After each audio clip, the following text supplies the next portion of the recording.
हाँ जी दोस्तों, क्या हाल है। मैं लाया हूँ आप लोगों के लिए एक बहुत छोटा सा वीडियो। बहुत ज़्यादा डिस्कशन नहीं करेंगे। आप लोगों को मैं फटाफट बता देता हूँ। ये जो May 22 अटेम्प्ट का है, इस बार का कैटेगरी एबीसी एनालिसिस पूरा सेम रहेगा जैसा मैंने आपको नोट्स में मेरे ऑलरेडी दे रखा है। आरटीपी जो भी आ रखा है लेटेस्ट, उसके हिसाब से भी यही आपका कैटेगरी एबीसी एनालिसिस रहेगा।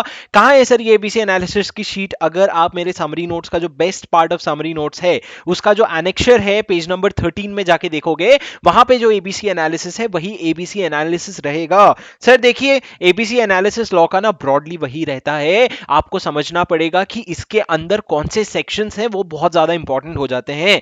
कैटेगरी ए अगर आप देखोगे सर, कैटेगरी ए में सारे सारे के सारे चैप्टर्स, सारे के सारे सेक्शंस काफी इंपॉर्टेंट होंगे, क्योंकि हर बार क्वेश्चन आता ही है, तो ये लोग कोई भी सेक्शन उठा करके क्वेश्चन पूछ लेते हैं। आप देखो सर, आपके डायरेक्टर्स के जो तीनों चैप्टर हैं, जो पहले के तीनों चैप्टर हैं, वो तीनों आपके कैटेगरी ए में आएंगे। उसके अलावा इंस्पेक्शन इंक्वायरी कैटेगरी ए में इसलिए है क्योंकि ये 4 नंबर का आता है और बहुत स्कोरिंग होता है। Same for compromise arrangement, SEBI LODR 8 number से 10 नंबर का आएगा और बहुत अच्छा स्कोरिंग क्वेश्चन आया था पिछले अटेम्प्ट में, तो और भी ज्यादा इंपॉर्टेंट है। Prevention of money laundering act, again a small act, 4 marks, scores very easy. Foreign contribution same, and insolvency bankruptcy code तो दोस्त 10 मार्क का आएगा, वो तो बहुत ही ज्यादा स्कोरिंग है। तो ये टोटल आप लोगों को देखना पड़ेगा। ये prevention of money laundering act का हालांकि स्कोर आप थोड़ा सा कम करके इसको 4 कर दीजिए। अब सर एफसीआरए भी आप मेरे हिसाब से कम करके थोड़ा सा 4 कर सकते हैं प्रैक्टिकली, क्योंकि हमको समझ आ गया किस तरफ इंस्टीट्यूट अभी क्वेश्चन पूछना चाह रहा है।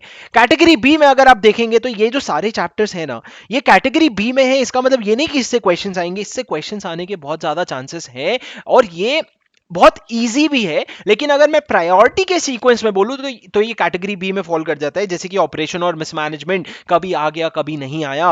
रजिस्टर्ड वैल्यूअर बहुत इंपॉर्टेंट हो गया है, बट अभी इंस्टीट्यूट का इस बार का पता नहीं कि पूछेगा नहीं पूछेगा, क्योंकि पिछले अटेम्प्ट में तो रजिस्टर्ड वैल्यूअर से 4 मार्क का क्वेश्चन आया था।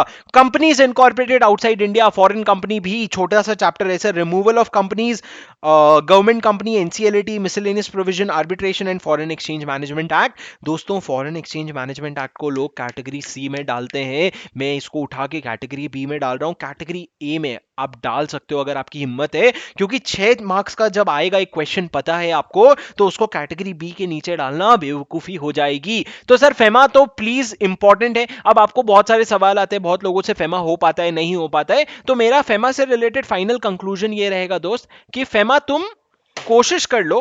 फेमा तुम कोशिश कर लो। अब अगर तुमसे हो पाता है तो ग्रेट, मतलब कोशिश करना बहुत इंपॉर्टेंट है। सिलेक्टिव चीजें पढ़ लो और कुछ नहीं तो एक्सटर्नल कमर्शियल बोरोइंग्स जैसे हो गया, ये इंपोर्ट एक्सपोर्ट के प्रोविजंस हो गए, पर्सन रेसिडेंट इन इंडिया का डेफिनेशन हो गया, ये सारे जो इंपॉर्टेंट चीजें हैं ना, बस वो पढ़ लो, ताकि आपको ऐसा भी नहीं लगे कि कुछ भी नहीं पढ़ के जा रहा हूं। नसीब अच्छा रहा तो कम से कम अटेम्प्ट कर लोगे, नसीब बहुत अच्छा रहा तो 6 में से 6 नंबर ले लोगे, लेकिन कम से कम नसीब को एक मौका तो दो काम करने का। पूरा का पूरा चैप्टर छोड़ के चले जाओगे तो नसीब भी बेचारा क्या करेगा, तो प्लीज थोड़ा सा तो उसको पढ़ लो। और सर वाइंडिंग अप और कॉर्पोरेट सेक्रेटरियल प्रैक्टिस वगैरह मैं यहां पे डालता हूं। ये जो वाइंडिंग अप है वो अभी मेरे यूट्यूब पे दो रिवीजन वीडियोस हैं 40-40 मिनट के, वो कर लो। उसमें वो सिलेक्टेड कवरेज है दोस्त, उतना भी अगर कर लोगे तो मतलब नसीब का एक बार छोड़ सकते हो नसीब पे। और अगर पूरा भी चाहिए तो वाइंडिंग अप का पूरा 4 घंटे का वीडियो भी यूट्यूब पे है, वो भी देख सकते हो। लेकिन मैं एडवाइस करूंगा कि वो 40-40 मिनट का दोनों वीडियो अगर आपको समझ आता है बिना पढ़े तो वो देख लो, उससे आपका काम हो जाएगा। वो कैटेगरी सी में है। सर इनमें से कोई और चीजें कैटेगरी सी में उठा के डाल सकते हो क्या? बिल्कुल, ये जो रिमूवल ऑफ कंपनीज हो गया, कंपनी और उसके बाद गवर्नमेंट कंपनीज हो गया, ये कैटेगरी सी में डाल सकते हो, क्योंकि इससे क्वेश्चंस नहीं आते हैं। लेकिन कैटेगरी सी में मैं इसीलिए नहीं डालना चाहता हूं क्योंकि ये गवर्नमेंट कंपनी 5 मिनट लगता है मुश्किल से, और अगर एग्जाम में क्वेश्चन आ गया ना तो बहुत स्कोर देके जाएगा, तो इसीलिए उनको प्लीज पढ़ लो कैटेगरी बी वाले। और कैटेगरी ए तो आपका सबसे प्राइम फोकस है, ठीक है। मैंने ये जो आप मार्क्स देख रहे हो दोस्तों, ये जो मार्क्स देख रहे हो आप, मैंने ना ऑन द बेसिस ऑफ सिर्फ डिस्क्रिप्टिव पार्ट दिया है। मैंने आईबीसी को मैंने अपना इसको एमसीक्यूज को तो शायद इंक्लूड भी नहीं किया है, क्योंकि चैप्टर 1 और 2 और 3 में अगर आप एमसीक्यू इंक्लूड कर लोगे ना तो 30-35 मार्क तक के आ जाते हैं।